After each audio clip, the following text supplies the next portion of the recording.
Welcome back, everyone. This is Winter StarCraft with another one of the SlayerS tribute casts. This time we're going to have a TVZ with SlayerS BoxeR versus I Am Nestea. We're going to have, in the bottom right-hand corner of SlayerS Plateau, the Terran player, the coach and founder and player on Team SlayerS. It is the Emperor, SlayerS BoxeR. His opponent, the creator of the universe and the four-time GSL champion, I Am Nestea. The Zerg player spawning in the top left-hand corner of SlayerS Plateau. Now, we'll have to see what these players are going to send at each other, because both of them very well known for doing less than standard strategies, especially BoxeR, able to make his barracks somewhere where I guess you wouldn't expect, maybe force responses that are not warranted out of Zerg players. Well, at the same time, Nestea, he's not afraid of six-pooling Terran. He doesn't even give any single care in the world about it.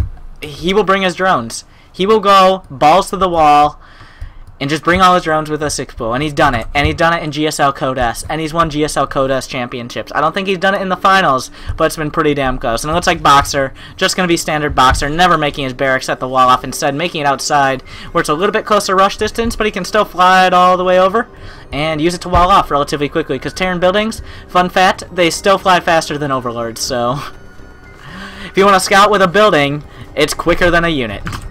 And it looks like it's actually going to be a 2-Rex here. We're seeing a lot of 2-Rexes on this map out of SlayerS players. And Nestea has yet to drone scout even before the hatch started. He does have the Overlord in position. That is the one saving grace right now of Nestea. He does have an Overlord ready to see if any bunkers are starting. Of course, if it gets caught completely off guard, that Overlord could be vulnerable to Marines, though. But BoxeR looks like he's just going to go for a heavy pressure build. Wait, is he not continuing to make SCVs right now? He's just waiting until the barracks finishes to get his orbital command. So this is a little bit of a heavier pressure build since he wasn't making those extra SCVs and sending that first SCV across. Will he scout cross positions, or will he scout close position first? If he scouts close positions, of course that bunker will be somewhat delayed, as he waited until the barracks was finished to send out his first scouting SCV. And right now Nestea looks like he's going to have his pool almost finished by the time the first barracks come down. Will BoxeR just look for the hatch and leave? Yes, he will.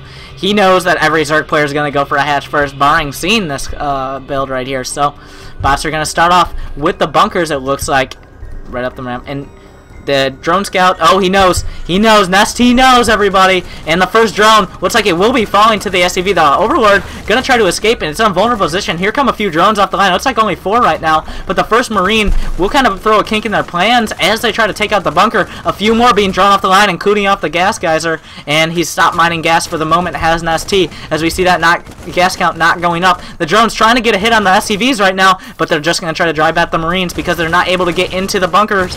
If he can take out the Marines, there's nothing to go in the bunkers and nothing to be threatened by. At the same time, here come the Zerglings to deal with them. Oh, so many drones being lost right now for Nestea. Actually, only 3 so far. Actually, only 3, but he lost so much mining time bringing those drones back. BoxeR it looks like he's going to be able to finish off both the bunkers. Going to cancel them and redeem at least 3/4 of those minerals. And yeah, both the bunkers will be canceled. And BoxeR just going to probably expand off this. Yes, he has about 400 minerals. The SCV at the low ground. And he's just going to use these barracks wall off at the natural right now. Same thing we saw Gonzi do, except he built the barracks a little bit earlier on. So looks like we're just going to transition into a relatively normal game where Nestea is a little bit behind. That's all he did. BoxeR has 21 SCVs, Nestea only has 17 drones, and he can't really make that many more. He's forced to make an Overlord before he makes that many more. He has a lot of Zerglings on the field, and without speed, these are going to be so useless against this Marine count.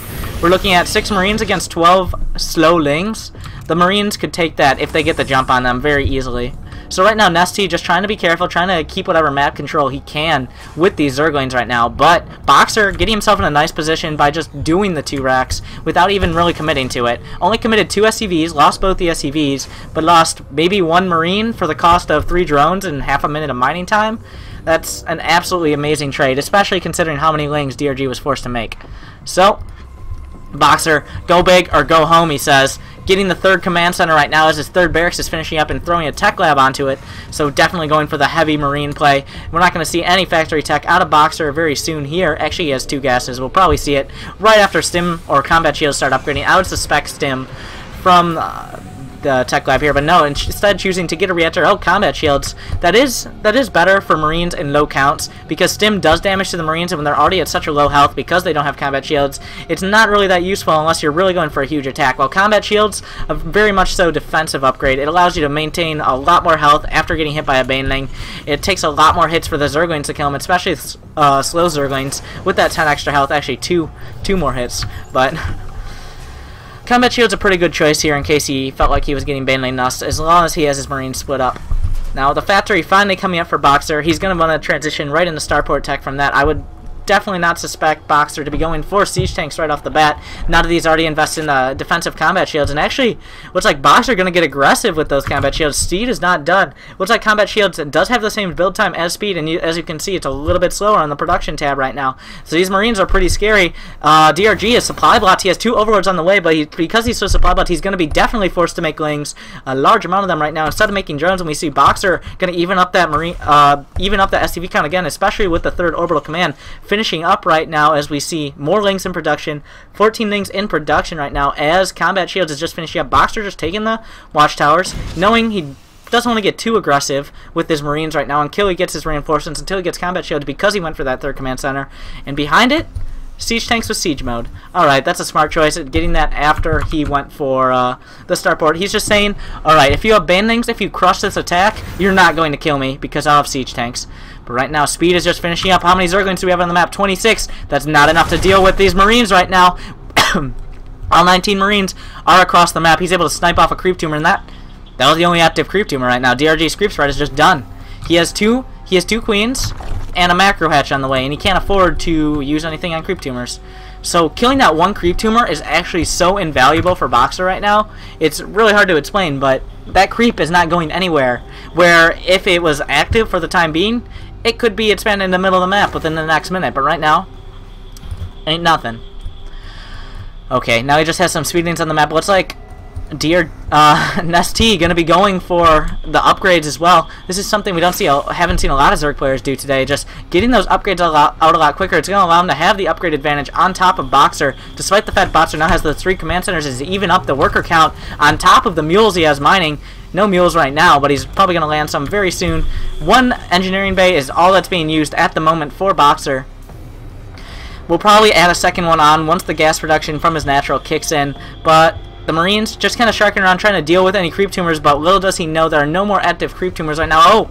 Oh, Nesty making a lot of is this a low ground siege tank push from BoxeR? He has a single siege tank. He's dropped onto the low ground here, and suddenly there's a spine crawler in position, but it will not be able to deal with the siege tank. There are a lot of roaches and speedlings trying to move across the map. Here come the roaches. If he can snipe off the tank, this really takes a lot of the staying power out of this attack. And it looks like he's just going to deal with it right now. BoxeR, knowing this, is just going to move the tank back just in time, and suddenly BoxeR isn't going to be able to do too much with this.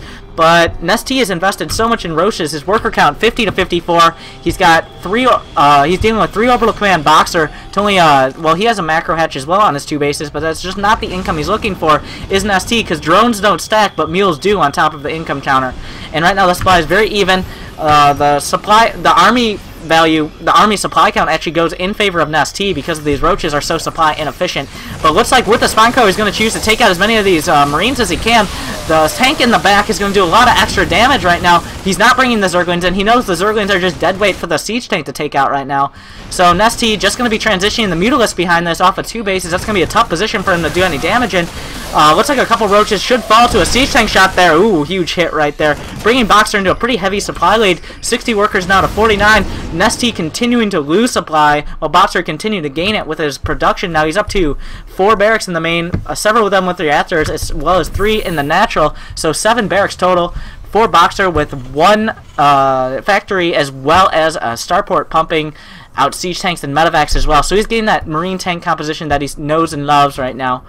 While Nesty just kind of desperately going for Roach Muta, which of course will be very good at dealing with siege tank Marine in low numbers. But once these Marines get their upgrades, and 2-1 has begun, of course 2-2 has started for Nesty as well. But highly upgraded Marines with medevac support are extremely potent, even against roaches.